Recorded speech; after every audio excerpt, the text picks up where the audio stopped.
Bonjour et bienvenue à vous pour cette nouvelle vidéo autour de la vie de David. Je vous propose de prier ensemble. Béni sois-tu Seigneur car tu étais déjà là. Avant nous, tu nous as précédés. Ta présence nous invite. Ta fidélité nous accueille. Béni sois-tu Seigneur car tu nous reçois avec ce que nous sommes, sans autre condition que ce temps que nous mettons à part pour le silence, pour l'écoute, pour le partage. Unis nos cœurs, Seigneur, apaise nos pensées et viens au-dedans de nous pour que ta parole pénètre dans nos cœurs. Amen. Il y a une qualité que j'apprécie particulièrement dans la vie de David, c'est sa capacité à pardonner.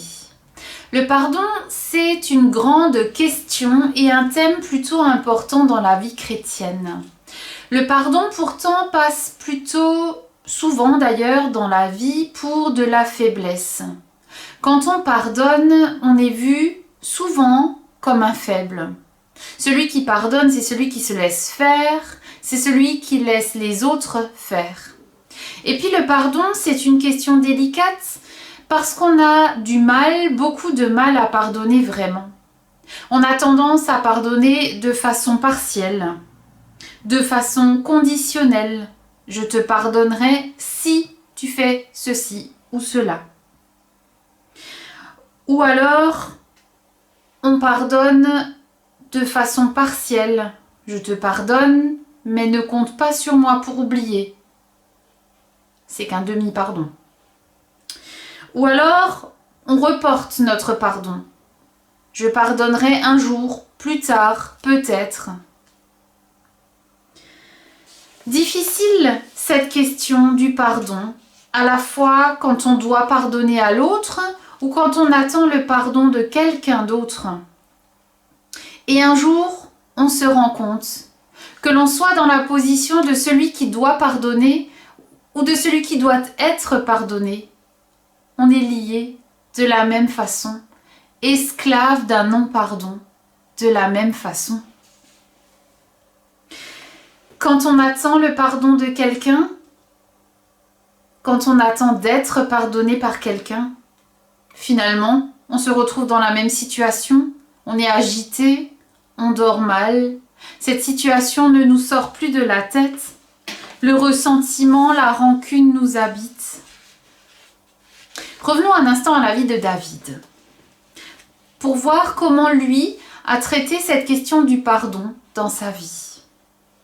Nous nous situons dans la vie de David après l'épisode avec Bathsheba, quand David a fait tuer le mari de Bathsheba. Leur fils commun est mort. Et l'autre fils de David, adulte, s'est révolté contre lui et lui a volé sa place sur le trône et l'a donc destitué. David n'est plus roi. Il est au plus bas, au fond du trou, désespéré, et là, comme si sa misère n'était pas assez grande, un homme du nom de Chiméi vient l'offenser et le maudire. Je lis dans le deuxième livre selon Samuel. Alors que David s'approchait de Bahurim, un homme sorti de ce village. Il appartenait au même groupe familial que Saül, il s'appelait Chiméi. C'était un fils de Guéra. Il s'avançait en prononçant des malédictions contre David et lançait des pierres sur lui et tous ses hauts fonctionnaires, malgré la foule et les soldats qui entouraient le roi à sa droite et à sa gauche. Chiméi criait en le maudissant « Va-t'en, va-t'en, assassin, vaurien ! La mort des membres de la famille de Saül, à la place duquel tu as régné, te retombe dessus. L'Éternel a fait passer la royauté à ton fils Absalom. Te voilà dans le malheur, parce que tu as versé le sang. » Alors Abishai, fils de Tserouïa, dit au roi, « Pourquoi laisse-t-on ce chien crevé insulter mon seigneur le roi? Permets-moi d'aller lui couper la tête. » « Cela te regarde-t-il ? Fils de Tserouïa, lui dit David, qu'il prononce ces malédictions. Si l'Éternel lui dit de me maudire, qui peut le lui reprocher? Puis David dit à Abishai et à tous ses fonctionnaires, Si mon propre fils que j'ai engendré cherche à me faire mourir, à plus forte raison ce benjaminite agira-t-il ainsi. Laissez-le tranquille et qu'il me maudisse, car l'Éternel le lui a dit. » Chiméi avançait parallèlement à David et à ses gens sur le flanc de la montagne, continuant à le maudire, lançant des pierres et de la terre. Finalement, le roi et toute sa suite arrivèrent exténués à Bahurim, et là, ils purent enfin se reposer. Vérité est ta parole, Seigneur. Amen.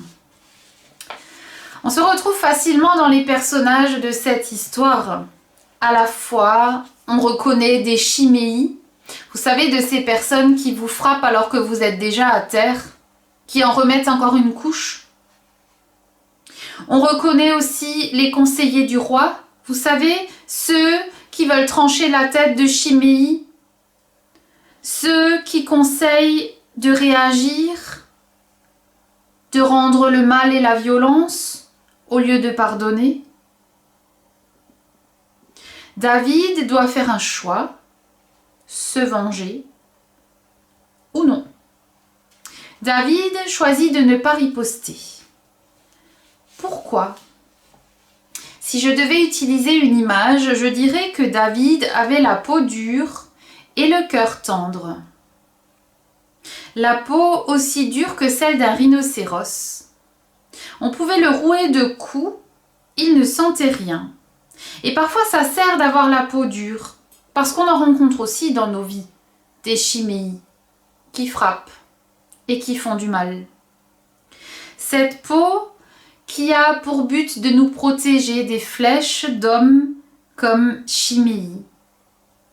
Mais à l'intérieur, il faut garder un cœur tendre, un cœur qui peut rester en relation avec Dieu et avec les autres, aussi pour pouvoir pardonner. Et ça, on le verra tout à l'heure.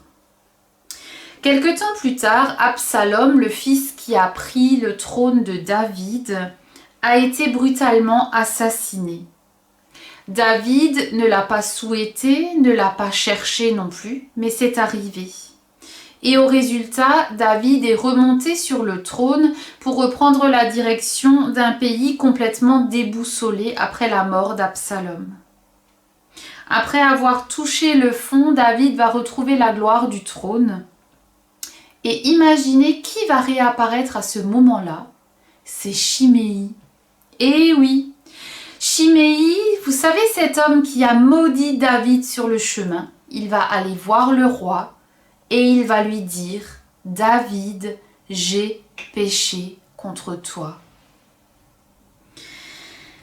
Les mêmes mots que David a prononcés devant Nathan, le prophète, quand il avait fait tuer le mari de Bathsheba. « J'ai péché ». Il nous est peut-être plus facile de pardonner quand on se souvient que dans notre passé, nous aussi, nous avons eu besoin du pardon des autres.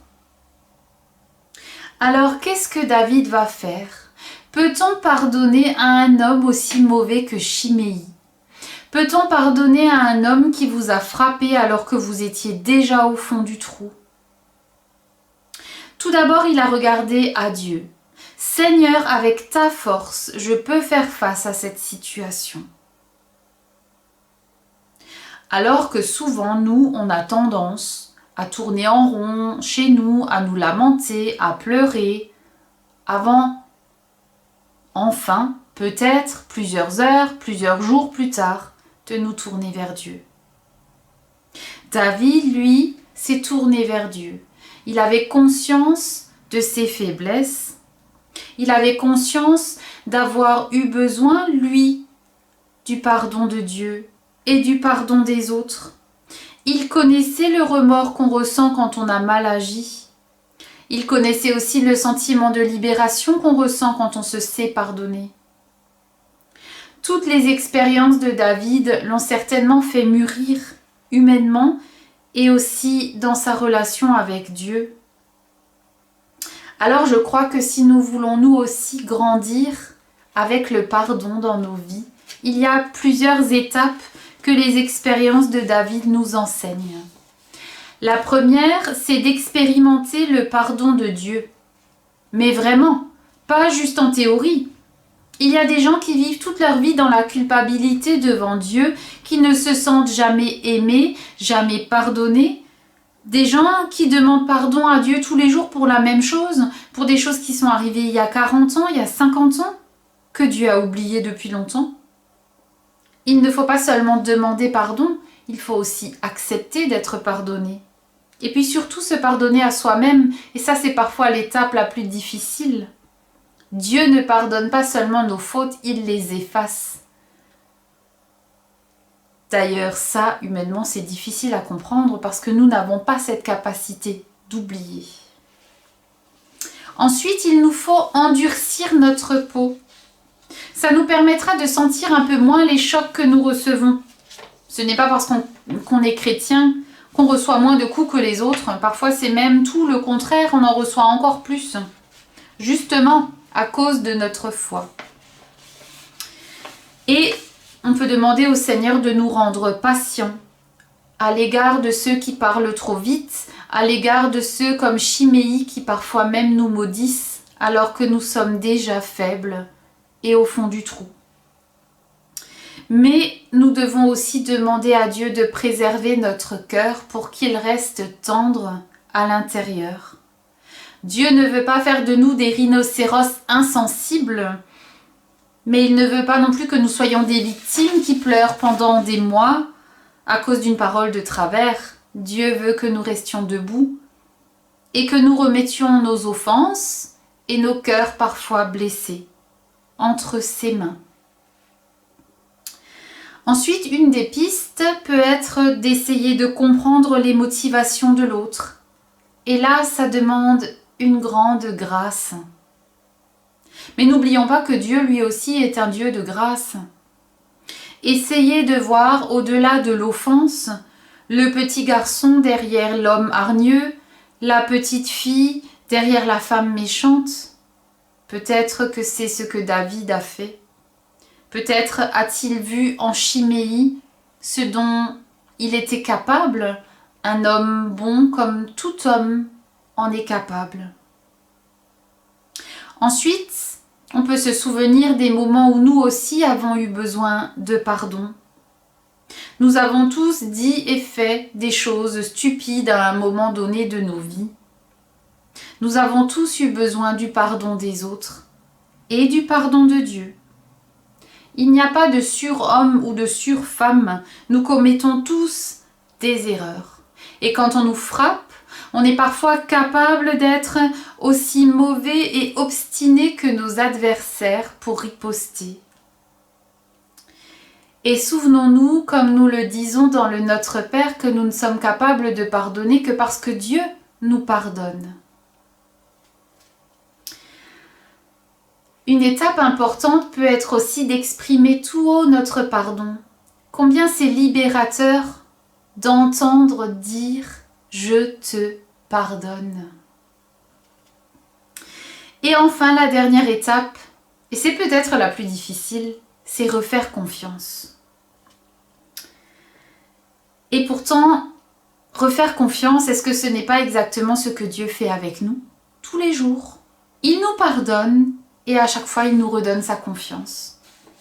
Et j'aimerais vous raconter l'histoire de John Rockefeller, cet homme d'affaires qui a bâti un grand empire commercial autour du pétrole. Il était très exigeant. Il demandait de la part de ses employés beaucoup d'investissements. Mais un jour, un de ses employés a fait une erreur qui a coûté 2 millions de dollars à l'entreprise. Le pauvre jeune homme a été convoqué chez le patron. « Je suppose que vous savez ce que votre erreur nous a coûté ?» a dit Rockefeller. « Oui », a balbutié le jeune homme, s'attendant à voir le patron exploser de fureur. « Eh bien, dit le patron, je me suis assis pour dresser la liste de vos qualités sur cette feuille et je me suis aperçu que par le passé, vous nous avez fait gagner plusieurs fois la somme que vous avez perdue aujourd'hui à cause de cette erreur. Alors, je pense que je devrais vous pardonner et vous laisser continuer à travailler pour nous. Qu'est-ce que vous en pensez ? » N'est-ce pas ce que le Seigneur fait tous les jours pour nous ? Que le Seigneur nous donne donc de grandir dans le pardon. Amen. Prions. Seigneur, nous voulons te prier pour nous-mêmes et pour nos frères et sœurs de ton Église à travers le monde. Garde-la dans la fidélité.